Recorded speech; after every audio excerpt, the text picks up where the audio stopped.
கிறிஸ்துக்கள் அன்பான சகோதரர்களே, யாவரையும் நம்முடைய பிதாவாகிய தேவனுடைய நாமத்தினாலும் நம்முடைய ஆண்டவர் இயேசு கிறிஸ்து நாமத்தினாலும் கிருபையும் சமாதானமும் உண்டாவதாக என்று வாழ்த்துகிறேன். இந்த நாளிலே கூட நம்முடைய ஆண்டவர் இயேசு கிறிஸ்துவின் பாடும் மரணங்களை நினைவு கூறுகிற ஒரு செய்தியாகத்தான் பார்க்க போகிறோம். இதற்கு தலைப்பாக உயர்த்தப்பட்ட ஆண்டவர் இயேசு கிறிஸ்து என்ற தலைப்பில் நாம் செய்தி பார்க்க போகிறோம். சாதாரணமாக யோவான் 12:32 படிக்கலாம். யோவான் 12:32. நான் பூமியிலிருந்து உயர்த்தப்பட்டிருக்கும் போது எல்லாரையும் என்னிடத்தில் எடுத்துக் கொள்வேன் என்றார். நான் பூமியிலிருந்து உயர்த்தப்பட்டிருக்கும் போது எல்லாரையும் என்னிடத்தில் இழுத்துக் கொள்வேன் என்று சொல்லுகிறது. இது பழைய ஏற்பாட்டில் ஒரு நிழலாக ஒரு சமூகத்தை நாம் முதலாக பார்க்கலாம். தேவன் நம்முடைய விசுவாசத்திற்கு ஒரு உதவியாக பழைய ஏற்பாட்டில் அநேக நிழல்களை கதையாக அமைத்து வைத்துக் கொண்டு இங்கே புதிய ஏற்பாட்டிலே அவைகள் நிறைவேறுவதாக ஒன்றாக இருக்கிறது நாம் பார்க்கிறோம். அதனால் இது ஒரு நிழல் பொருள் பாடம் டைம் என்ற ஆண்டிகை என்ற விதத்திலே நம்ம பார்க்க போகிறோம்.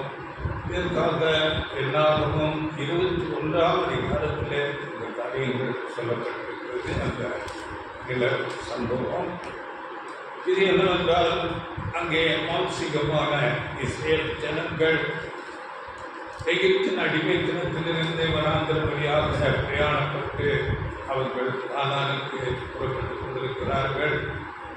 அவர்கள் இந்த வனாந்திர பிரயாணத்திலே கிட்டத்தட்ட 38 வருடங்கள் ஆகிவிட்டது. அங்கே கானானுக்கு மிகவும் அருகாமையிலே வந்துவிட்டார்கள். அந்த கானானுக்குள் பிரவேசிப்பதற்கு ஏதோம் என்ற ஒரு தேசத்தை கடந்து அந்த கானானிலே பிரவேசிக்க வேண்டும். ஆனால் அந்த ஏதோமின் ராஜா அந்த ஜனங்கள் இவர்களை கண்டு பயந்து அந்த தேசத்தின் வழியாக நீங்கள் போகக்கூடாது என்று தடை விதிக்கிறார்கள். அப்பொழுது இவர்கள் அந்த தேசத்தை ஏதோம் தேசத்தை சுற்றி அவர்கள் பிரயாணப்படுகிறார்கள். அந்த ஏதோம் தேசத்தை சுற்றி பிரயாணப்படும் போது அந்த வழித்தடங்கள் மிகவும் ஒரு கடினமான சூழ்நிலையாக இருக்கிறது. அங்கே மிகவும் வறட்சியாக தண்ணீர் இல்லாத சூழ்நிலை. அவர்களுக்கு ஆகாரத்தை கூட அந்த மன்னாவை புசித்து அவர்களுக்கு ஒரு வெறுப்பான ஒரு சூழ்நிலை உண்டாகிவிட்டது. ஜனங்கள் மனமடிவு அடைந்தார்கள் என்று அங்கே சொல்லப்பட்டிருக்கிறது. அப்பொழுது ஜனங்கள் அங்கே தேவனுக்கும் தேவனுடைய மனுஷனாகிய ஆரோனுக்கும் மோசேக்கு விரோதமாக இருக்கிறார்கள். எங்களுக்கு இந்த ஆகாரம் அற்பமாக இருக்கிறது, குடிப்பதற்கு தண்ணீரும் இல்லை என்று சொல்லி அங்கே முறுமுறுக்கிறார். தேவனுக்கும் தேவனுடைய மனுஷனுக்கு விரோதமாக முறுமுறுக்கிறார்கள். அப்பொழுது அங்கே தேவன் ஒரு காரியத்தை செய்கிறார். படிகள் 6ஆம் வசனம் 21 அப்பொழுது கர்த்தர் கொள்ளிவாய் சர்ப்பங்களை ஜனங்களுக்குள்ளே அனுப்பினார். அவைகள் ஜனங்களை கடித்ததினால் இஸ்ரவேலருக்குள்ளே அநேகர் செத்தார்கள்.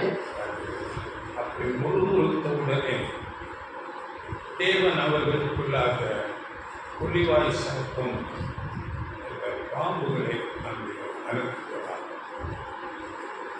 உடனே அவர்களுக்கு உணர்ந்து கொள்ளுகிறார்கள், நாம் தேவனுக்கு விரோதமாக அப்படியாக முறுமுறுத்ததினாலே இந்த கொள்ளிவாய் சர்ப்பம் வந்தது என்று அவர்கள் உடனே உணர்ந்து கொண்டு மோசேயிடத்தில் ஓடி போகிறார். ஏனென்றால் இவர்கள் இப்படிப்பட்ட அந்த பிரயாணத்தில் வந்து கொண்டிருக்கும் போது அநேக அனுபவங்களை அவர்கள் பெற்றிருக்கிறார்கள். இப்படிப்பட்ட முறுமுறுப்புகள் வரும்போது அங்கே கண்டனை வரும். அதை அறிந்து உடனே மோசேயிடத்திலே வந்து நாங்கள் தேவனுக்கு விரோதமாகவும் உமக்கு விரோதமாகவும் பாவம் செய்தோம், நீங்கள் தேவனிடத்திலே எங்களுக்காக விண்ணப்பம் பண்ணுங்கள் என்று சொல்லி அங்கே மோசேயிடத்திலே வருகிறார்கள். உடனே வருகிறார்கள். அந்த 7ஆம் வசனம் படிங்கள். அதனால் ஜனங்கள் மோசேயிடத்தில் போய், நாங்கள் கர்த்தருக்கும் உமக்கும் விரோதமாய் பேசினதினால் பாவம் செய்தோம், சர்ப்பங்கள் எங்களை விட்டு நீங்கும்படி கர்த்தரை நோக்கி விண்ணப்பம் பண்ண வேண்டும் என்றார்கள். மோசே ஜனங்களுக்காக விண்ணப்பம் பண்ணினான். கேட்கும்போது மோசேயும் விண்ணப்பம் பண்ணுகிறார். அங்கே விண்ணப்பம் பண்ணும்போது தேவன் மோசேக்கு ஒரு ஆலோசனை கொடுக்கிறார். நீங்கள் அதை 8-9 வசனங்கள். அப்பொழுது கர்த்தர் மோசேயை நோக்கி, நீ ஒரு கொள்ளிவாய் சர்ப்பத்தின் உருவத்தை செய்து அதை ஒரு கம்பத்தின் மேல் தூக்கி வை. கடிக்கப்பட்டவன் எவனோ அவன் அதை நோக்கி பார்த்தால் பிழைப்பான் என்றார். அப்படியே மோசே ஒரு வெண்கல சர்ப்பத்தை உண்டாக்கி அதை ஒரு கம்பத்தின் மேல் தூக்கி வைத்தான். சர்ப்பம் ஒருவனை கடித்த போது அவன் அந்த வெண்கல சர்ப்பத்தை நோக்கி பார்த்து பிழைப்பான். இப்படிப்பட்ட ஒரு ஆலோசனையை மனுஷனாக மோசேக்கு தேவன் மூலமாக தேவன் எந்த ஒரு காரியத்தை செய்தாலும் அதிலே ஒரு பொருள் இருக்கும். அப்படியே மோசே ஒரு வெண்கல சர்ப்பத்தை செய்து எல்லாரும் பார்க்கும்படியாக உயர்ந்த கொம்பிலே அங்கே தூக்கி வைக்கிறார். அந்த கொள்ளிவாய் சர்ப்பம் கடித்தவர்களுக்கு அவர்கள் அந்த வெண்கல சர்ப்பத்தை நோக்கி பார்த்தால் அவர்கள் விலைக்கு வருவார்கள். இது அந்த கொள்ளிவாய் சர்ப்பம் கடித்ததுக்கு ஒரு மருந்தாக அந்த நாளிலே தேவன் அவர்களுக்கு அங்கே கொடுத்து விட்டார். பொதுவாக பாம்பு கடித்தால் உடனே அந்த இடத்தை தான் நாம் பார்ப்போம். காயப்பட்ட இடத்தை, அந்த வலி வேதனை, அங்கே ரத்தம் வருகிறதா என்றெல்லாம் நாம் கடிப்பட்ட இடத்தை பார்த்து கொண்டிருப்போம். இங்கே தேவன் சொல்லுகிறார், நீங்கள் அந்த வெண்கல சர்ப்பத்தை நோக்கி பாருங்கள் என்று. அப்பொழுது நீங்கள் விளைப்பீர்கள். அப்படியே விசுவாசித்தவர்கள் அந்த கொள்ளிவாய் சர்ப்பத்தை நோக்கி பார்த்து கீழ்ப்படிந்து அங்கே பிழைத்துக் கொண்டார்கள். இந்த காரியத்தை ஒரு அடையாளமாக தேவன் அங்கே ஏற்படுத்தி வைத்தார். இது வரப்போகிற நாட்களுக்கு ஒரு நிறைவேறுதலாக பொருளாக இருக்கும்படியாக தேவன் அப்படியாக செய்தார். ஆனால் பாருங்கள், இதை பின்னாட்களிலே அந்த மாம்சீக இஸ்ரேலர்கள் அந்த வெண்கல அந்த சர்ப்பத்தை ஒரு விக்கிரகமாக அவர்கள் வணங்கி கொண்டு அதற்கு தூபம் காட்டி கொண்டு வந்திருக்கிறார்கள். இதை குறித்து கூட 2 ராஜாக்களின் புஸ்தகத்தில் நாம் படிக்கலாம். 18ஆம் அதிகாரம் 4ஆம் வசனம். 2 ராஜாக்கள் 18:4.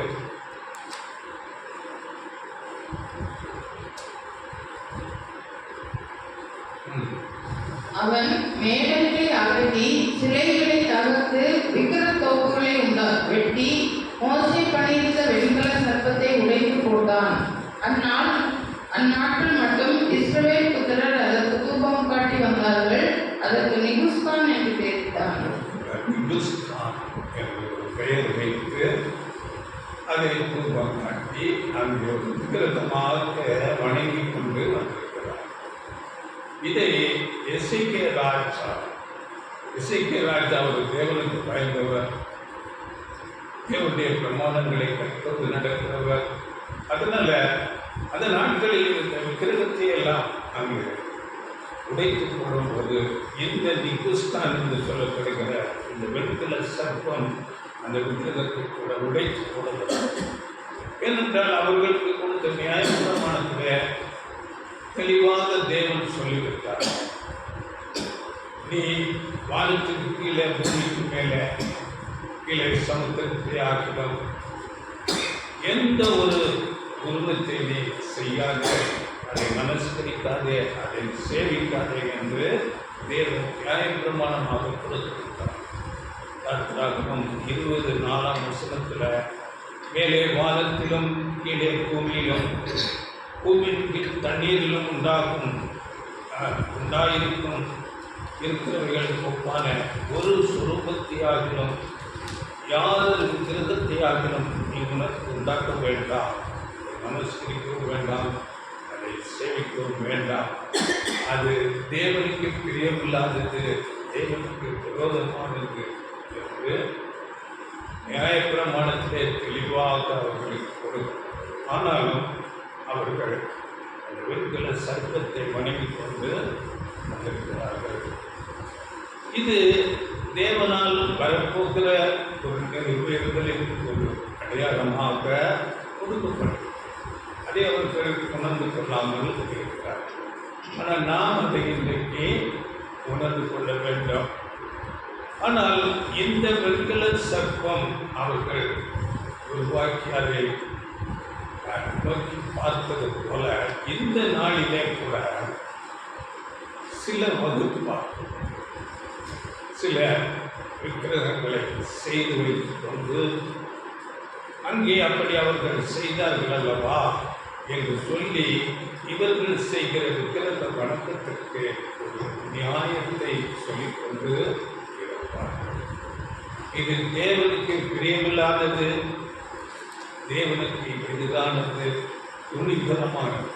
அதனால் எப்படிப்பட்ட ஒரு விக்கிரகத்தையும் நாம் வணங்கி அதற்கு அங்கே கீழ்ப்படிய கூடாது.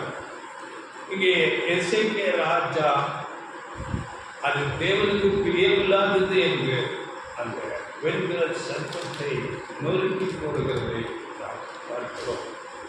அதனால அன்று அந்த வெண்கல சர்ப்பத்தை பார்க்க சொன்னார் என்றால் அங்கே ஒரு அடையாளமாக அதை பார்த்தவர்கள் விசுவாசத்தோடு கீழ்ப்படிந்து பார்த்தவர்கள் விலை கொண்டார்கள். ஒரு அடையாளம். இதை பாருங்கள், இன்றைக்கு கூட இந்த நிகுஸ்தான் என்ற இந்த சர்ப்பத்தை சுகமளிப்பதற்கு ஒரு அடையாளமாக மருத்துவ துறையில் பயன்படுத்துகிறார்கள். அவங்க சில சிம்பிளாக ஒரு நடுவில் ஒரு ஸ்டிக் இருக்கும், அதை சுற்றி இந்த சர்ப்பம் இருக்கும். இது ஆர்கனைசேஷன் என்று சொல்லக்கூடிய உலக சுகாதார அமைப்பில் கூட அவங்களுடைய அந்த கொடி, அந்த சிம்பல் நடுவில் இந்த ஒரு ஸ்டிக்கில் இந்த சர்ப்பம் சுற்றி இருப்பது போல இன்றைக்கும் அதை பயன்படுத்துகிறார்கள் சுகமளிப்பதற்கு ஒரு அடையாளமாக. இவையெல்லாம் வேதத்திலிருந்து எடுக்கப்பட்டிருக்கிறது. ஆனால் வேதத்தில் நமக்கு சில காரியங்களை விளங்கச் செய்வதற்காக தேவன் நாம் இப்பொழுது உணர்ந்து கொள்வதற்காக அடையாளமாக கொடுக்கிறார். இது ஏன் எதற்கு கொடுக்கப்பட்டது என்று நம்முடைய ரட்சகர் ஆண்டவர் இயேசு கிறிஸ்து அதை தெளிவுபடுத்துகிறார். படியுங்கள் யோவான் 3ஆம் அதிகாரத்தில் 14-15 வசனங்கள். யோவான் 3:14. சர்ப்பமானது மோசேயினால் வனாந்தரத்திலே உயர்த்தப்பட்டது போல மனுஷகுமாரனும் தன்னை விசுவாசிக்கிறவன் எவனோ அவன் கெட்டு போகாமல் நித்திய ஜீவனை அடையும்படிக்கு உயர்த்தப்பட வேண்டும். அதே வார்த்தையை ஆண்டவர் இயேசு கிறிஸ்து மோசையினால் எப்படி அந்த சங்கம் மனாந்தரத்தை உயர்த்தப்பட்டதோ அப்படியே மனுஷகுமாரன் தன்னை விசுவாசிக்கிறவன் எவனோ அவர் கெட்டு போகாமல் நித்திய ஜீவனை அடையும்படிக்கு உயர்த்தப்பட வேண்டும் என்று தெளிவாக அங்கே நடந்த அந்த நிழலை இங்கே பொருளாக நிறைவேறுதலாக ஆண்டவர் இயேசு கிறிஸ்து தம்முடைய சிலுவை மரணத்தை அங்கே பேசுகிறார்.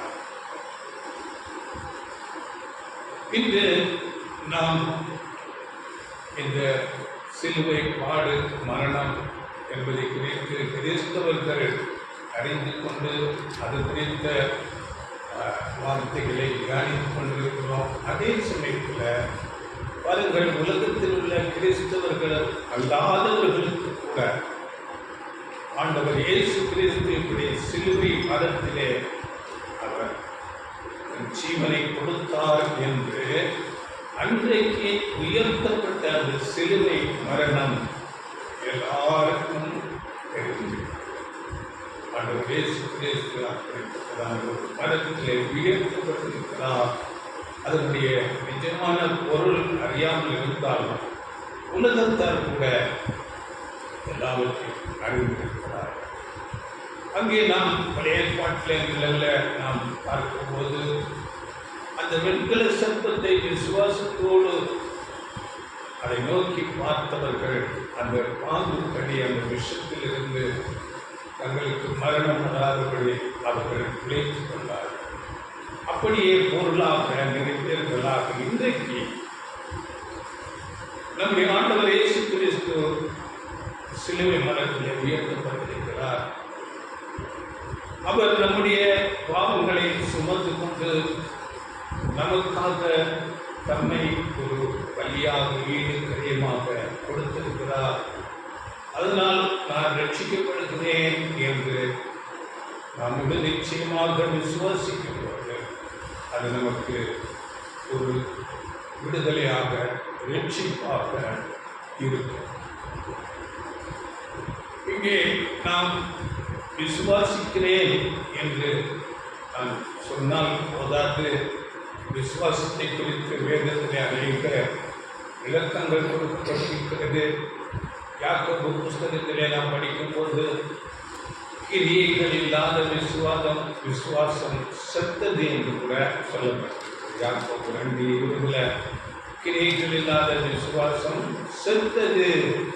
அப்படி என்றால் நாம் ஆண்டவர் இயேசு கிறிஸ்து நாம் விசுவாசிக்கிறோம் என்றால் கிரியை நடக்கிறது. அதே அந்த யாக்கோபு 2:19 சாத்தான் கூட விசுவாசித்து நடுங்குகின்றது என்று சாத்தான் கூட விசுவாசிக்கிறார்.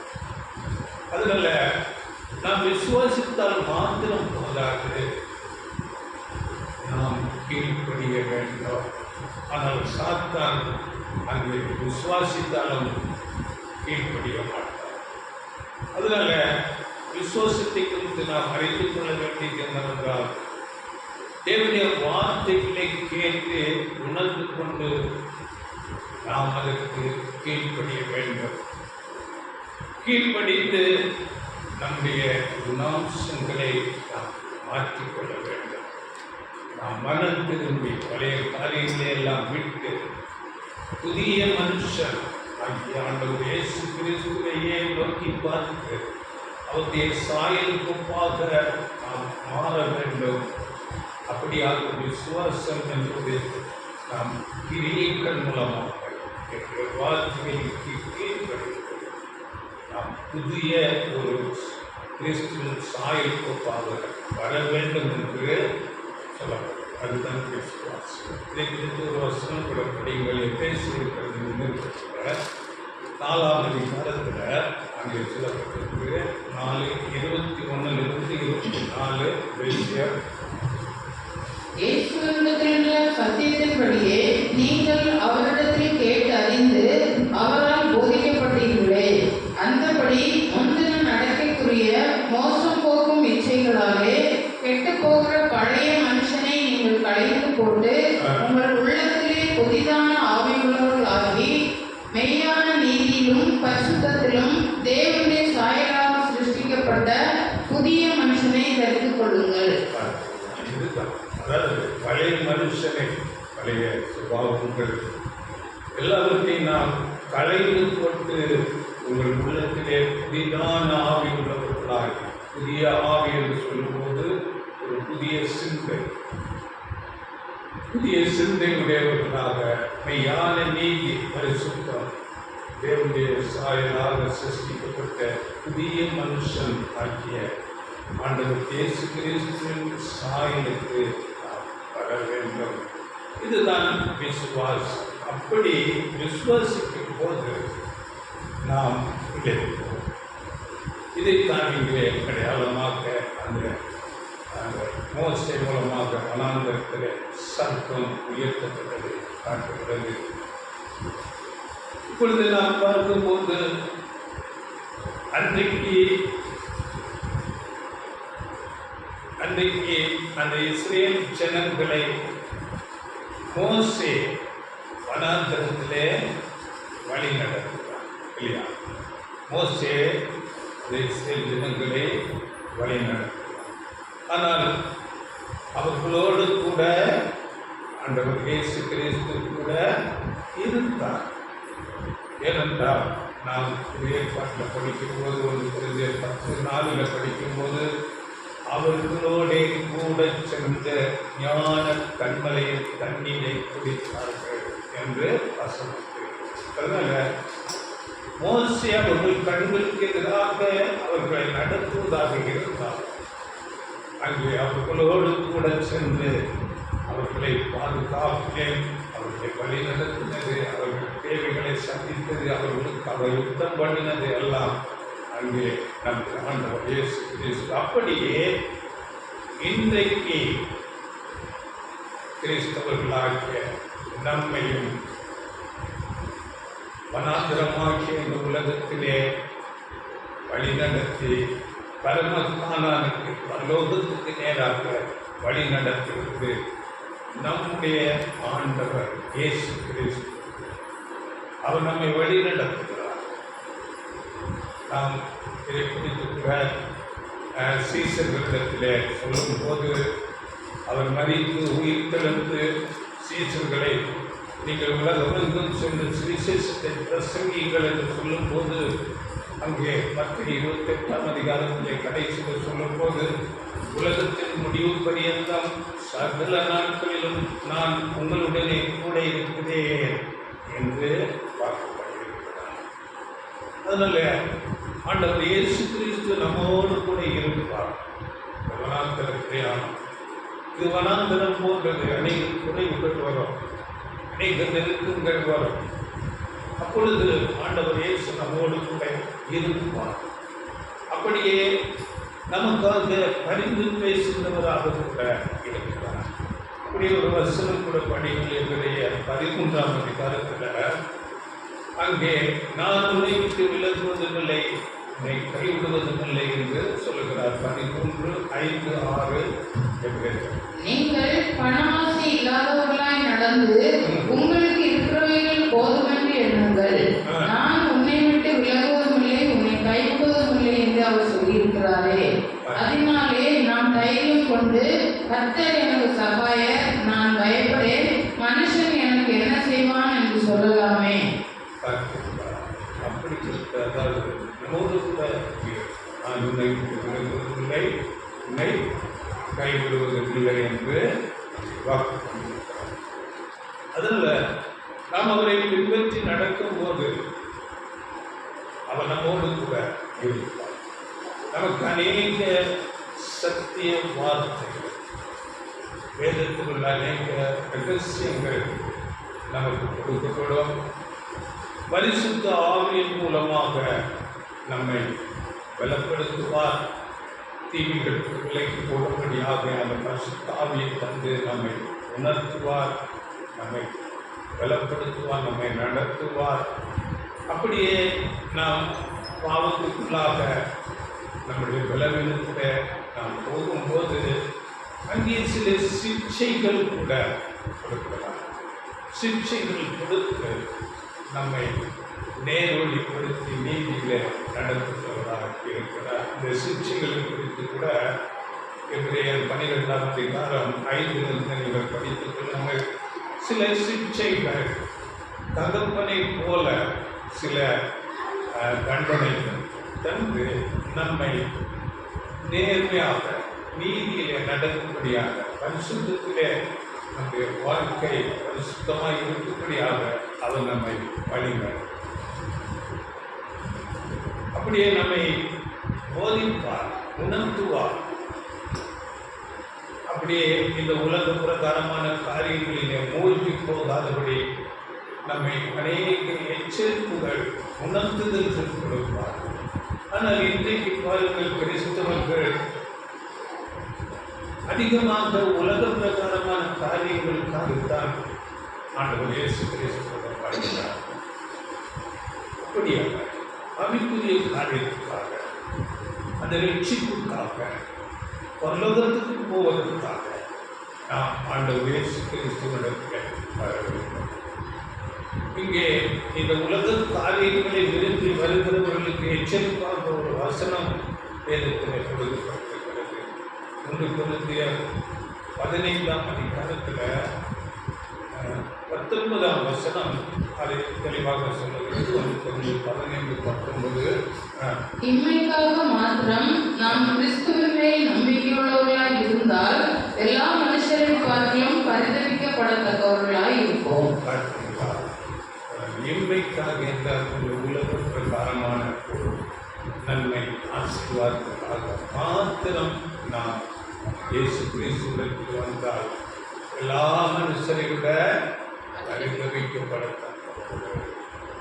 அதனால நாம் நித்திய ராஜ்யம், நித்திய ஜீவன், பரலோகத்துக்குரிய காரியங்களுக்காக நாம் ஆண்டவர் இயேசு கிறிஸ்துவிடம் வர வேண்டும். அப்படிப்பட்ட ஒரு வாஞ்சை வைராக்கியமுடையவர்களாக நாம் ஆண்டவர் இயேசு கிறிஸ்துவை பின்பற்றுகிறோம். அதனால நாம் இப்பொழுது அப்படிப்பட்ட ஒரு விசுவாசத்திலே வரும்போது அப்படிப்பட்டதான ஒரு நித்திய ஜீவன், பரலோக பாக்கியத்தை நமக்கு கொடுக்க வல்லவராக இருக்கிறார். அதே இன்றைக்கு ஆண்டவர் இயேசு கிறிஸ்துவை விசுவாசிக்காமல் உலகத்தில் இருக்கிற அநேக ஜனங்கள் உண்டு. பலவிதமான வழக்கங்களில் இருக்கிறார்கள். அவர்களை குறித்து கூட வேதம் சொல்லுகிறது, அவர்கள் தேவனுடைய ராஜ்யமாகிய 1000 வருட அரசாட்சியிலே ஆண்டவர் இயேசு கிறிஸ்து மூலமாக, அவருடைய மரணத்தின் மூலமாக அந்த ஒரு ரட்சிப்பை, நித்திய ஜீவனை பெற்றுக்கொள்வார்கள்.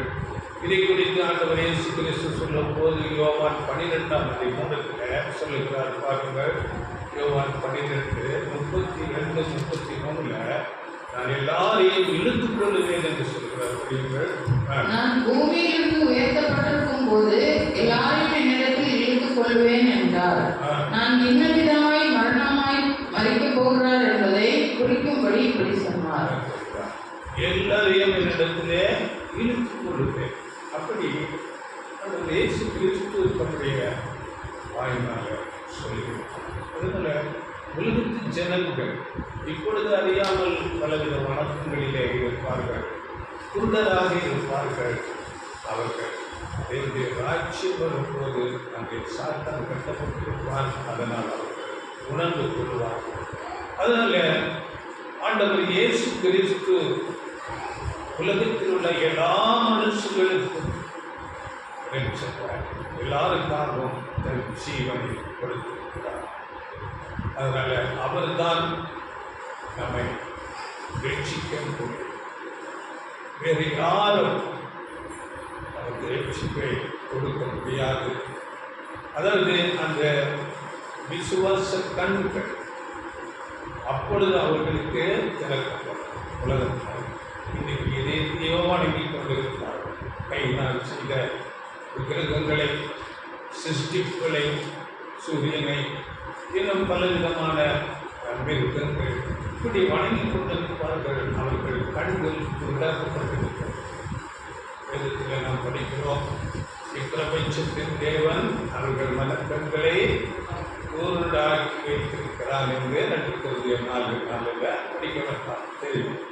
இப்படியாக அவர்கள் குருடாக்கப்பட்டிருக்கிறார்கள். நம்முடைய கண்கள் திறக்கப்பட்டது. தேவன் கிருபையாக சீசர்களிடம் கூட ஆண்டவர் இயேசு கிறிஸ்து சொல்லும்போது, உங்கள் கண்கள் காண்கிறதினாலும் உங்கள் காதுகள் கேட்கிறதினாலும் அவர்கள் பாக்கியம் உள்ளவைகள் என்று. அப்படியே நாம் இந்த நாளிலே பாக்கியம் உள்ளவர்களாக இருக்கிறோம். அவருடைய அந்த அன்பை ருசிக்கும்படியாக நம்முடைய கண்கள் திறக்கப்பட்டிருக்கிறது, நம்முடைய காதுகள் கேட்கிறதாக திறந்திருக்கிறதாக இருக்கிறது. சரி, இப்பொழுது நாம் பார்க்கலாம். அதாவது இந்த சர்ப்பம் வனாந்தரத்திலே உயர்த்தப்பட்டது மோசே. இந்த சர்ப்பம் வேதத்திலே எதை அடையாளப்படுத்துகிறது என்றால், நாம் பார்க்கிறோம் வேதத்திலே இந்த சர்ப்பம் பாவத்தையும் தீமைகளையும் துக்கம் வலி வேதனைகளையும் அடையாளப்படுத்துகிறதாக இருக்கிறது. அப்படி இருக்கும்போது இந்த பாம்பு அங்கே வெண்கல சர்ப்பம் அங்கே உயர்த்தப்பட்டது. இங்கே ஆண்டவர் இயேசு கிறிஸ்துவை அப்படி ஒரு சர்ப்பத்துக்கு அடையாளமாக ஏன் பேசப்படுகிறது என்று நாம் சில நினைவு நம்முடைய கேள்விப்படியாக இருக்கு. ஏனென்றால் நம்முடைய ஆண்டவர் இயேசு கிறிஸ்துவை குறித்து நாம் அறிந்திருக்கிறோம். அவர் ஒரு பாவம் இல்லாதவர், பாவிகளுக்கு விளக்கினவர், அவர் பரிசுத்தர், மாசில்லாதவர் என்று நம்ம 7:26 நம்ம படிக்கிறோம். ஒரு பாவம் இல்லாதவர்.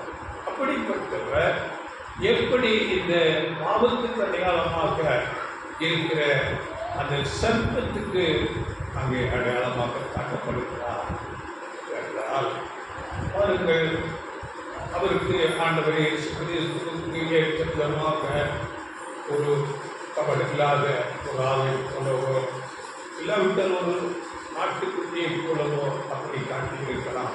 அப்படி காட்டப்படவில்லை. சர்ப்பத்தை அங்கே உயர்த்த காண்பித்தார்.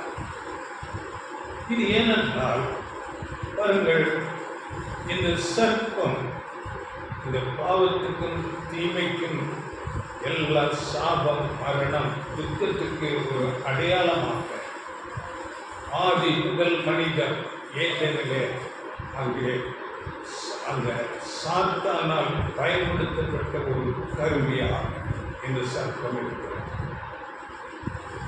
அந்த கருவி அங்கே சாத்தானுடைய ஒரு ஆயுதமாக அங்கே பயன்படுத்தப்பட்டது. இந்த முழு மனுக்குலத்தையும் ஆபத்திலும் தீமையிலும் எல்லா அநீதியிலும் நோய் வேதனை துக்கம் எல்லாவற்றுக்கும் துவக்கமாக காரணமாக அங்கே சாத்தான் இருந்தார். ஆனால் அதற்கு ஒரு உதவியாக இந்த சர்ப்பம் இருந்தது. அதனால்தான் அந்த சர்ப்பம் அங்கே உயர்த்தப்பட்டது. அங்கே நாம் பார்க்கும்போது இந்த முழு மனுக்குலம் அந்த மரண சாபத்தை பெற்றுக்கொண்டது இந்த சாத்தானுடைய ஒரு கருவியான இந்த சர்ப்பத்தினால். அதற்காகத்தான் ஆண்டவர் இயேசு கிறிஸ்து அந்த இடத்திலே உயர்த்தப்பட்டார். அந்த சாபத்தையும் எல்லா தீமைகளையும் நீக்கிக் கொள்வதாக ஆண்டவர் இயேசு கிறிஸ்து அதற்கு பதிலாக உயர்த்தப்பட்டார். இந்த சாத்தானை குறித்து ஆண்டவர் இயேசு கிறிஸ்து சொல்லும் போது கூட யோவான் 8:44 அவன் ஆதி முதல் மனுஷ கொலைபாதகனாக இருக்கிறான் என்று ஆண்டவர் இயேசு கிறிஸ்து அவன் கொலைபாதகன், அவன் பொய்யன் என்று ஆண்டவர் இயேசு கிறிஸ்து அந்த சாத்தானை குறித்து சொல்லுகிறார். அதனால் இன்றைக்கு நாம் பார்க்கும்போது பாருங்கள், எங்கு பார்த்தாலும் வியாதி, விபத்துக்கள், யுத்தங்கள், தீவிரவாதங்கள் என்று மரணம் மரணம் மரணம். மரண செய்தியை நாம் கேட்டுக்கொண்டே இருக்கிறோம். இவையெல்லாம் அந்த சாத்தானுடைய கருவியாகிய அந்த சர்ப்பத்தின் மூலமாக இந்த உலகத்துக்கு வந்தது. அதனால இந்த மரணத்தில் இருந்து எந்த மனுஷனும் தப்பித்துக் கொள்ளவே முடியாது. அது எவ்வளவு பெரிய ஞானியாக இருக்கலாம், பெரிய அதிகாரத்தில் இருக்கிறவர்களானாலும் மரணத்திலிருந்து தப்பித்துக் கொள்ளவே முடியாது. ஆனால் தேவனால் நம் தேவனிடத்திலே ஒரு உதவியை கேட்கும் போது நாம் மரணத்திலிருந்து விடுதலை பெற்றுக் கொள்ள முடியும். அந்த விடுதலை கொடுப்பதற்காகவே மரணத்திலிருந்து இந்த முழு மனுக்குலத்திலே மீட்டு ரட்சித்து நித்தியமாக வாழும் விதமாக தம்முடைய ஒரே பேரான குமாரனாகிய ஆண்டவர் இயேசு கிறிஸ்துவை இந்த உலகத்துக்கு அவருடைய அன்பு, தேவனுடைய அன்பு அப்படியாக அவருடைய குமாரனை இந்த உலகத்துக்கு அனுப்பினது. அவர் இந்த பூமிக்கு வந்து பாவம் இல்லாதவராக வாழ்ந்து உலகத்தின் பாவத்தை எல்லாம் தன்மேல் எடுத்துக்கொண்டு அந்த மரணத்தை தனிக்கிறார், அந்த சாபத்தை எடுத்துக்கொண்டார். இதை குறித்த அநேக வசனங்கள் நமக்கு வெளிப்படுத்துகிறது. இயேசுவின் காலத்தில் வாழ்ந்த இயேசுவுக்கு அங்கே இயேசுவை அறிமுகப்படுத்தி இயேசுவுக்கு அங்கே முழுக்க ஸ்நானம் கொடுத்த யோவான் ஸ்நானத்தை சொல்லும்போது ஆண்டவர் இயேசு கிறிஸ்துவை அங்கே தீர்க்க தரிசனமாக சொல்லுகிறார். இதோ உலகத்தின் பாவத்தை சுமந்து தீர்க்கிற தேவ ஆட்டுக்குட்டி. அப்படியே அங்கே ஆண்டவர் இயேசு கிறிஸ்துவை குறித்து தீர்க்க தரிசனமாக 1 பேதுரு 1:20 அங்கே சொல்லப்பட்டிருக்கிறது.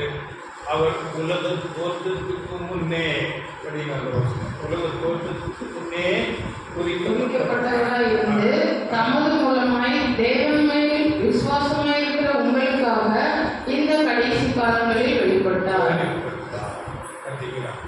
பிதாவாகிய தேவனுடைய உன்னதமான ஒரு தெய்வீக அன்பு, அவருடைய மகா ஞானம் உலக தோற்றத்துக்கு முன்னே நம்முடைய குமாரனை அங்கே பாவத்திற்கு பரிகாரியாக, பாவத்தை போக்கும்படியாக ஒப்புக் கொடுத்திருக்கிறார்.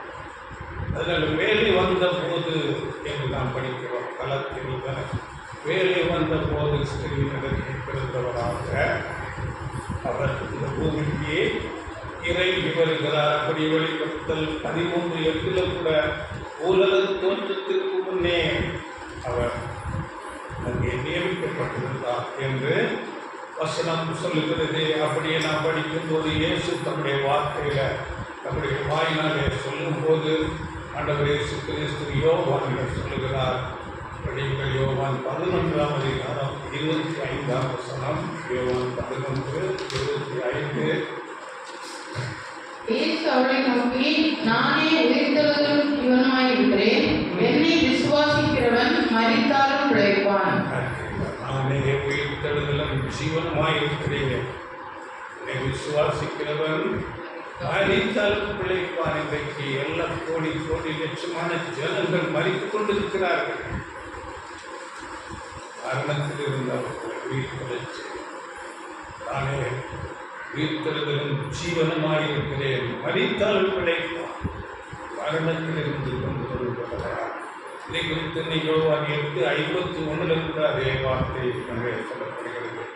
ஆண்டவர் இயேசு கிறிஸ்து மூலமாகவே எல்லா மனுஷரும் ஜீவனை எடுத்துக் கொள்வார்கள். பாருங்கள், நம்முடைய ஆண்டவர் இயேசு கிறிஸ்துவை குறித்து நாம் அறிந்திருக்கிறோம். அவர் சிருஷ்டிப்புகளுக்கெல்லாம் ஆதி, எல்லாவற்றிலும் முதன்மையானவர், எல்லாவற்றையும் சிருஷ்டித்தவர். அப்படிப்பட்ட உன்னத நிலையிலிருந்து அவர் தம்மை தாழ்த்தி மனுஷனாக இறங்கி வருகிறார். வெளிப்படுத்தல் 3:14 தேவன் சிருஷ்டிப்புகளுக்கெல்லாம் ஆதி என்று சொல்லப்பட்டிருக்கு. ஆண்டவர் இயேசு கிறிஸ்துவை குறித்து. அப்படியே கொலோசியர் 1:15-14 பரலோகத்தில் உள்ளவைகள், உலகத்தில் உள்ளவைகள், காணப்படுகிறவைகள், காணப்படாதவைகள் சகலமும் அவரை கொண்டு அவருக்கென்றும் சிருஷ்டிக்கப்பட்டது. அவர் எல்லாவற்றுக்கும் முந்தினவர், எல்லாம் அவருக்குள் நிலை நிற்கிறது என்று எல்லாம் அவருடையது, அவரால் சிருஷ்டிக்கப்பட்டது. அப்படிப்பட்டவர் பாருங்கள், தேவதூதர்களும் சிறியவனாக இருக்கிற மனுஷனுக்காக தம்மை தாழ்த்தி மனுஷனாக அப்படிப்பட்ட உன்னத நிலையிலிருந்து தம்மை தாழ்த்துகிறார். இந்த மனுக்குலத்தை மீட்டு ரட்சிப்பதற்காக. அதுவும் இந்த நாளிலே மனுஷன் பாவத்தினாலே மிகவும் கீழான நிலையில, சீர்கட்ட நிலையில இருக்கிறார். மிக மோசமான குற்றங்களை செய்கிறவர்களாக மனிதர்கள் இருக்கிறார்கள். அந்த நிலைக்கு அவர்களை மீட்டு அதிலிருந்து ரட்சிக்கும்படியாக ஆண்டவர் இயேசு கிறிஸ்து தம்மை தாழ்த்தி மனுஷனாக. அப்படிப்பட்ட மிக மோசமான குற்றவாளிகளுக்கும் தீமை செய்கிறவர்களுக்கும் ரட்சிப்பை கொடுக்கும்படியாக, அப்படிப்பட்டவர்கள் அனுபவிக்க வேண்டிய மிகவும் கொடூரமான பயங்கரமான ஒரு மரண தண்டனையை அவர் ஏற்றுக்கொள்கிறார். ஆண்டவர் இயேசு கிறிஸ்துவுடைய மரணம் நாம் அறிந்திருக்கிறோம். சிலுவையில் மரணம் அது மிகவும் ஒரு கொடூரமான குற்றவாளிகளுக்கு கொடுக்கக்கூடிய ஒரு மரண தண்டனை. இதை அந்த யூத மத தலைவர்கள், அதுதான் ஆசாரி, வேத பாரகர்கள், பரிசேயர்கள், சதுசேயர்கள் எல்லாரும் சேர்ந்து கொண்டு, ஆலோசனை சங்கத்தார் யாவரும் சேர்ந்து கொண்டு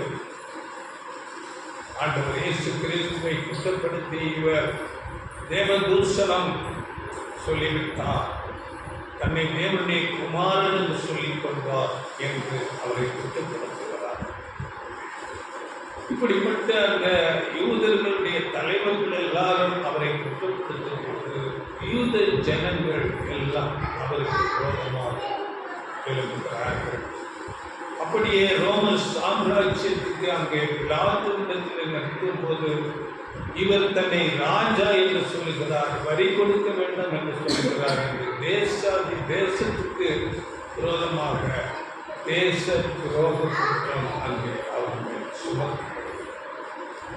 அப்படியாக தேச துரோக குற்றம் சுமத்தப்பட்டு அவர் அந்த கொடூரமான சிலுவை மரணத்துக்குள்ளாக போகிறார்.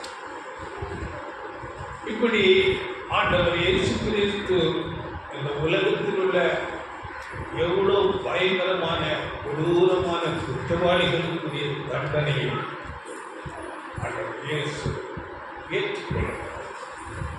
ஏனென்றால் அவர்களையும் இந்த மரணத்திலிருந்து மீட்டு ரட்சிக்கப்படுகிறார்.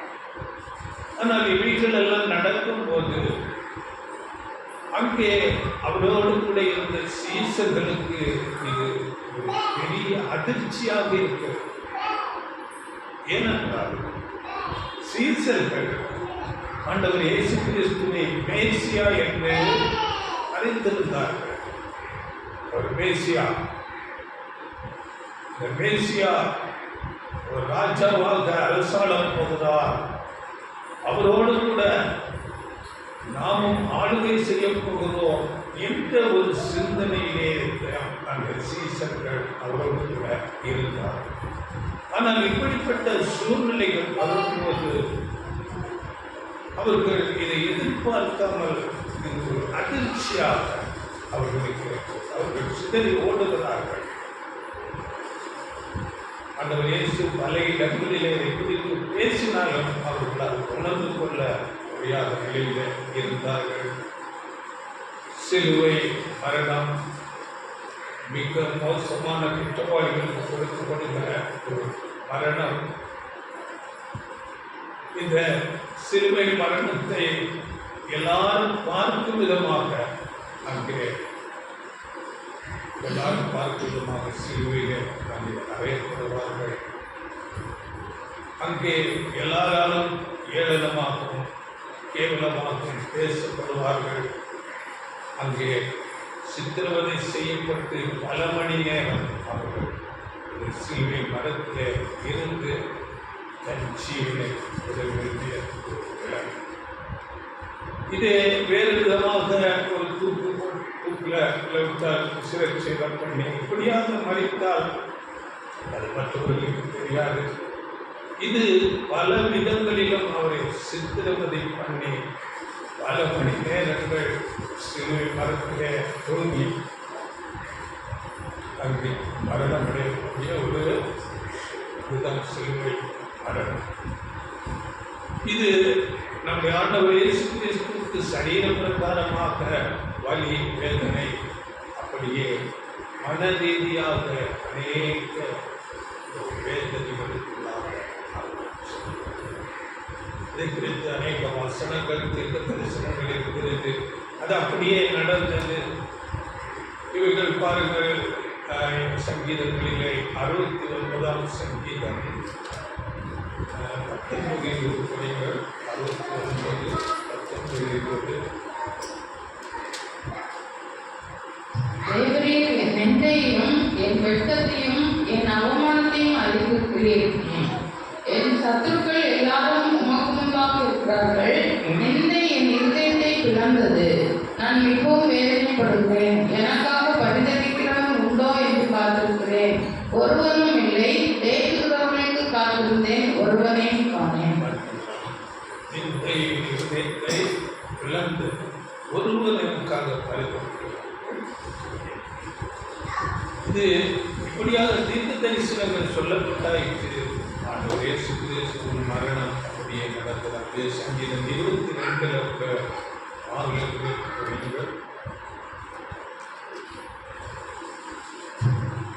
நானோ ஒரு குழு மனுஷன் அல்ல, மனுஷரால் நிந்திக்கப்பட்டும் ஜனங்களால் அவமதிக்கப்பட்டும் இருக்கிறேன்.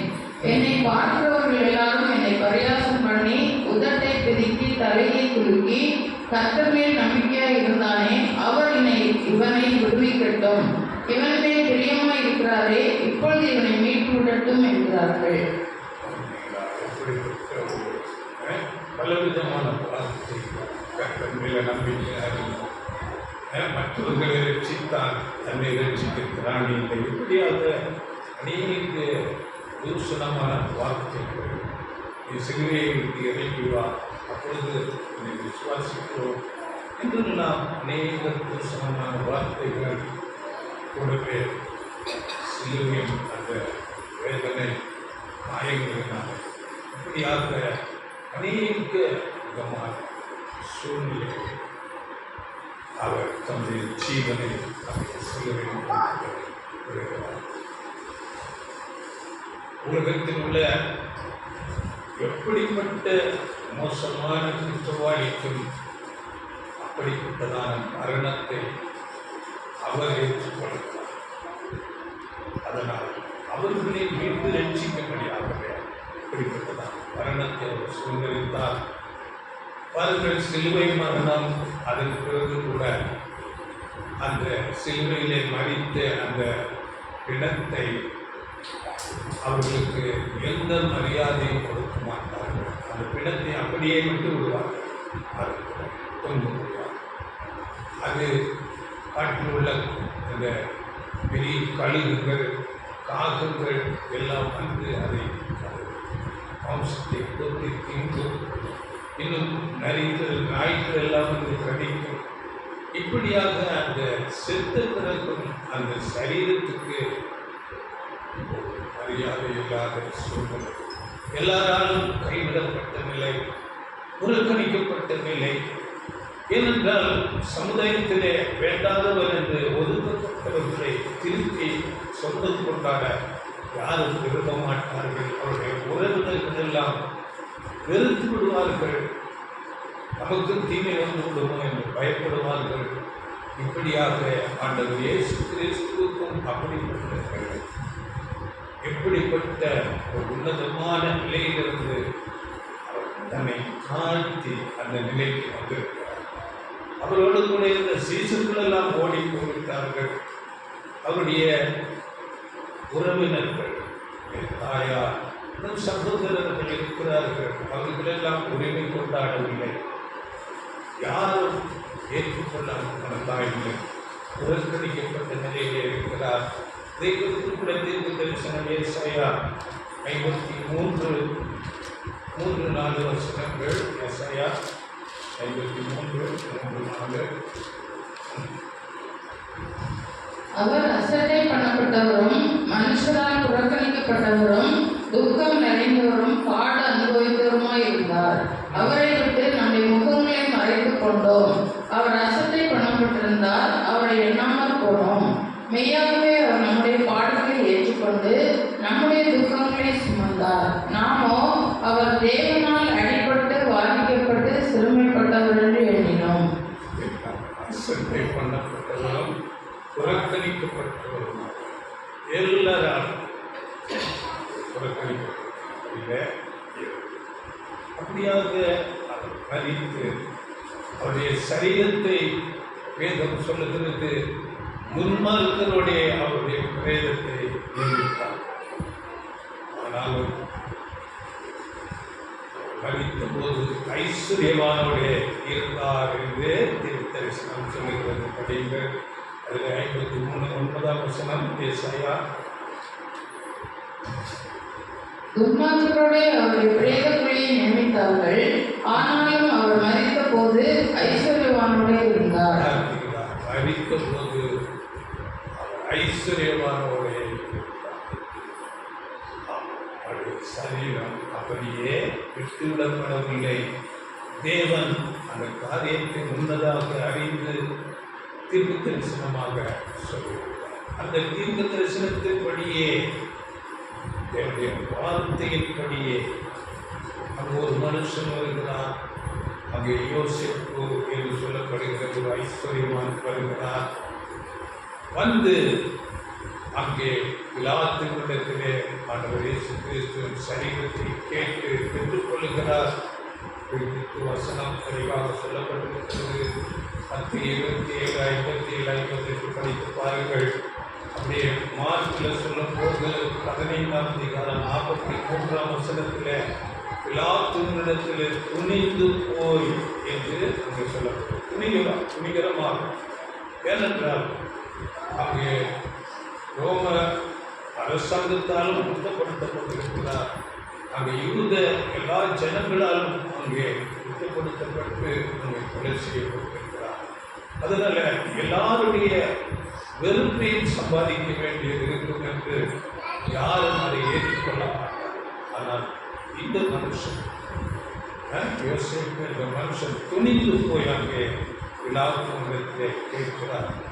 அந்த யோசிப்பை குறித்த அநேக வார்த்தைகள் நல்ல விதமாக சொல்லப்படும். அவர் ஆண்டவர் இயேசு கிறிஸ்து ஒரு அந்தரங்கமான சீசனாக இருந்திருக்கிறார்.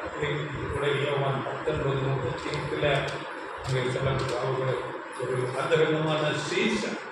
அங்கே யூதர்களுக்கு பயந்ததினால் வெளியேறமாக இல்லாமல் அவர் சீசனாக இயேசுவை அவர் நேசிக்கிறவராக இருந்திருக்கிறார். இன்னும் லூக்கா 23ஆம் அதிகாரத்தில் 50-51 அவர் உத்தமன், நீதிமான், தேவனுடைய ராஜ்யம் வர காத்திருந்தவன் என்று அந்த யோசனை குறித்து.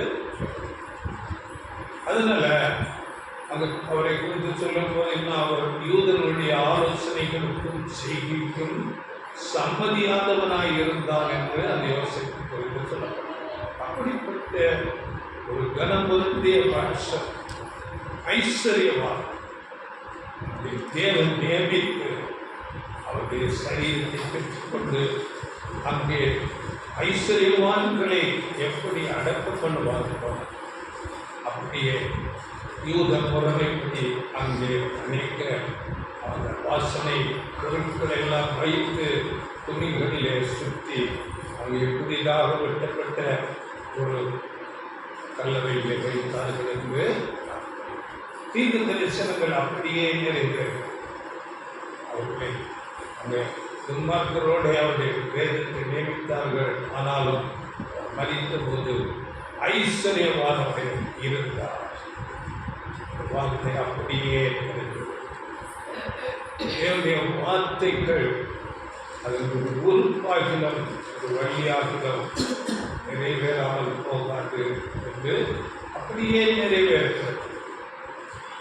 இப்படியாக அங்கே இயேசு அங்கே பண்ணப்படுகிறார்.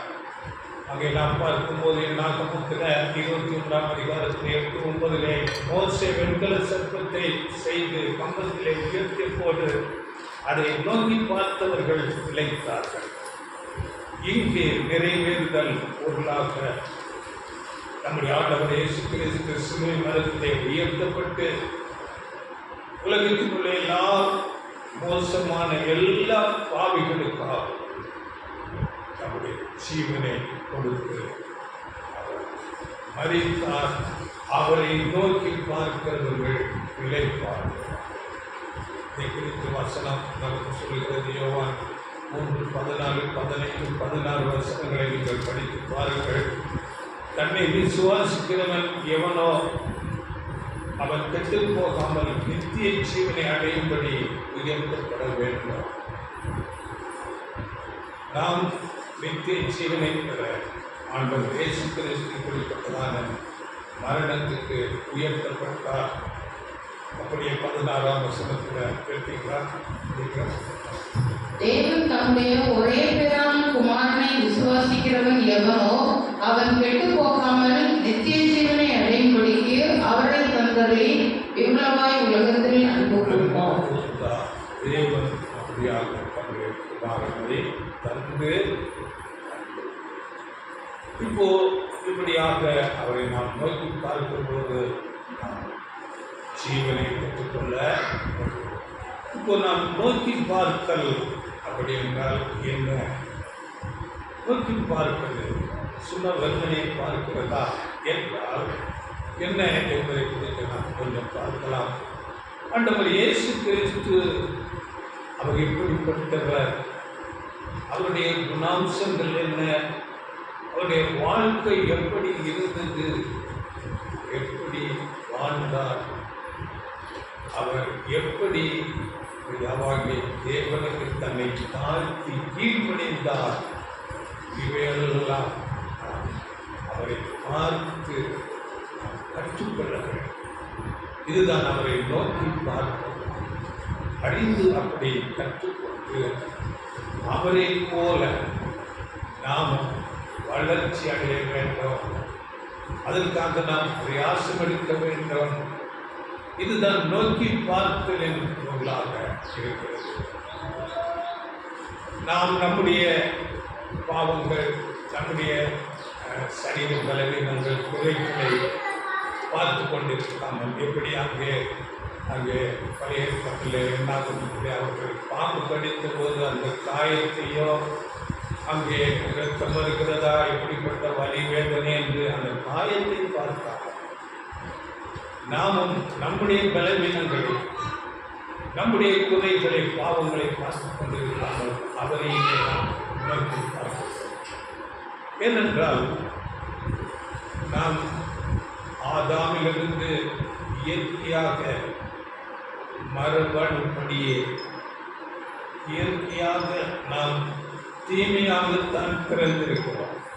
தாவீது சொல்லும்போது என் தாய் என்னை பாவத்திலே கற்பது.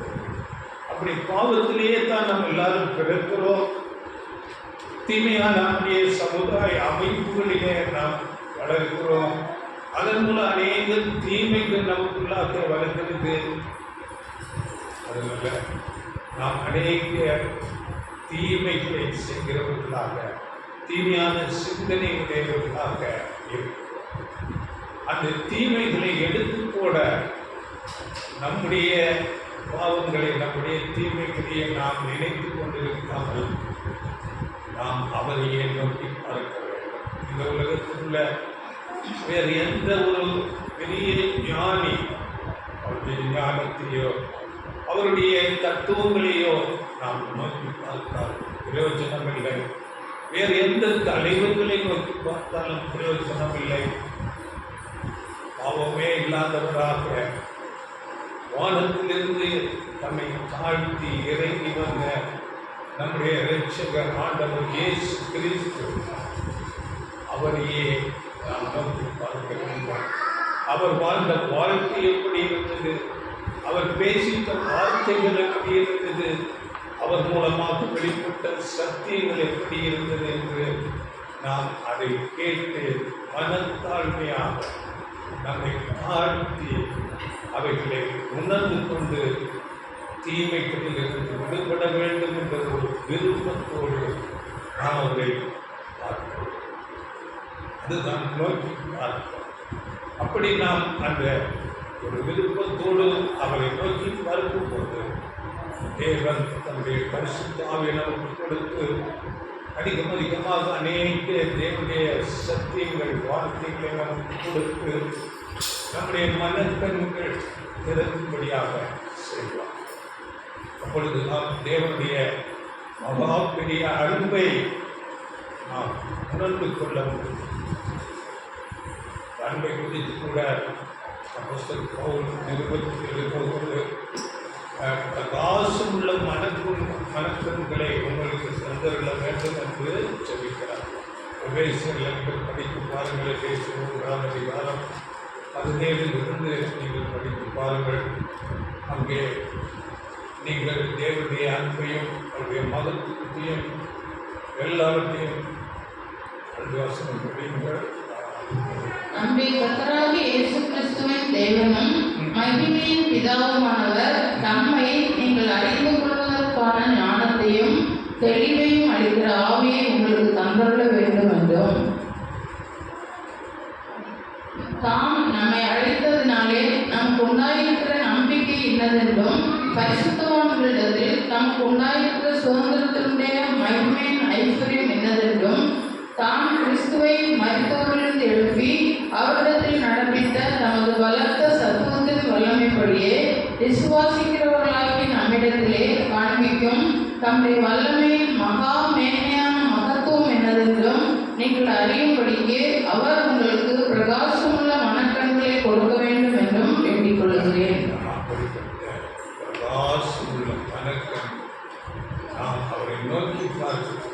நம் மனத்தாழ்மையாக நம்மை தாழ் ஆண்டவர் இயேசு கிறிஸ்துவை உற்று நோக்கும் போது அவருடைய வாழ்க்கை எப்படி அவர் பேசின சத்தியம், அவர் எப்படி பிதாவுக்கு கீழ்ப்படிந்திருந்தார், இவைகளை எல்லாம் நாம் உற்று பார்க்கும்போது இந்த மேன்மை, அவருடைய உயிர்த்தெழுதல், அதன் மேன்மை எல்லாவற்றையும் நாம் அறிந்து கொள்ள அதுக்கு பிரகாசமான மனக்கண்கள் நமக்கு இவைகளை நாம் அறியும் போது நாம் அந்த அன்பினாலே கொஞ்சம் கொஞ்சமாக நம்முடைய பாவ சுபாவம், தீமையான சிந்தனை எல்லாவற்றிலிருந்தும் நாம் விடுபட கொஞ்சம் கொஞ்சமாக நம்மை விட்டு அப்படியே நாம் தொடர்ந்து ஆவிக்குரிய காரியங்களை நாம் தியானித்து தேவ வார்த்தைகளை உணர்ந்து கொண்டு தியானித்து ஆவிக்குரிய விஷயத்துக்கு அதிக முக்கியத்துவம் கொடுத்து அப்படியே நாம் நம்முடைய சிந்தனைகளிலே இருதயத்திலே தேவனுடைய வார்த்தைகளை பதிய வைக்கும் போது அது நம்மை அந்த இயற்கையான ஜெனட்டிக்காக ஆதாமிலிருந்து வந்த அந்த பாவ சிந்தனைகளை நம்மை விட்டு கொஞ்சம் கொஞ்சமாக நீக்கி வேதத்தில் நாம் படிக்கும் போது யோவான் 17:17 உம்முடைய சத்தியத்தினாலே அவர்களை பரிசுத்தமாக்கும், உம்முடைய வசனமே சத்தியம்.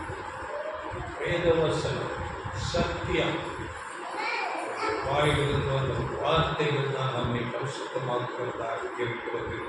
அப்படியே மகளிடத்தில் சொல்லும் போது யோவான் 8:31-32 சத்தியத்தையும் அறிவீர்கள், சத்தியம் உங்களே எல்லா தீமையான பாவங்களில் இருந்த நம்மை விடுவிப்பதற்கு அவருடைய சத்தியம் தான் நமக்கு உதவியாக இருக்கும். அப்படியே 32ஆம் வசனத்தில் எழுதியிருக்கிறீங்களா? சத்தியத்தையும் அறிவீர்கள், சத்தியம் உங்களை விடுதலையாக்கும் என்றார். 31 தம்மை விசுவாசித்த யூதர்களை நோக்கி, நீங்கள் என் உபதேசத்தில் நிலைத்திருந்தால் மெய்யாகவே என் சீஷராய் இருப்பீர்கள். உபதேசத்திலே நிலைத்திருந்தார். சும்மா கேட்கலன்னு மாத்திரம் போல கேட்டு கீழ்ப்படிந்து தொடர்ச்சியாக அதிலே நாம் நிலைத்திருக்கிறோம். அப்பொழுது நீங்கள் சீசர்களை மெய்யாகவே. சிலர் சத்தியங்களை கேட்பார்கள் விருப்பமாக. ஆனால் சில பிரச்சனைகள் வரும்போது அவர்களை விட்டு உலக கவலைகள், உலக பாரங்களுக்காக போய்விடுவார்கள். அப்படி இருக்கக்கூடாது. அது அங்கே மாம்சிக செயலர் அங்கே பிரச்சனைகளை பார்த்த உடனே தேவனுடைய மக்களுக்கு, தேவனுடைய மனுஷனுக்கு விரோதமாக முறுமுறுத்தது போல ஆகிவிடும். அப்படி இல்லாமல் நமக்காக தன்னுடைய குமாரனையை கொடுத்த தேவன் பேரில் நாம் ஒவ்வொரு நாளும் விசுவாசத்திலே உறுதிப்பட வேண்டும், வைராக்கியம் காட்ட வேண்டும், விசுவாசத்திலே நாம் வளருகிறவர்களாக இருக்க வேண்டும். எப்படிப்பட்ட சூழ்நிலை வந்தாலும் இங்கே நம்ம படிக்கும்போது மரணமோ உயர்வோ தாழ்வோ வேறெந்த சிருஷ்டியோ அவருடைய அன்பை விட்டு நம்மை பிடிக்க மாட்டாது என்று படிக்கிறோம். எப்படிப்பட்ட சூழ்நிலை வந்தாலும்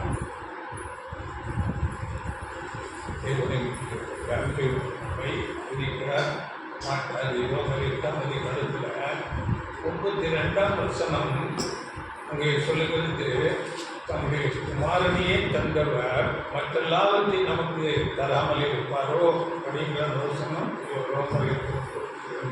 தம்முடைய சொந்த குமாரனும் பாராமல் நம்ம எல்லாருக்காகவும் அவரை ஒப்பு கொடுத்தவர் அவரோட கூட மற்ற எல்லாவற்றையும் நமக்கு அருளாதிருப்பது எப்படி? எப்படிப்பட்ட வாக்கு மற்ற எல்லாவற்றையும் நமக்கு அருளாதிருப்பது எப்படி?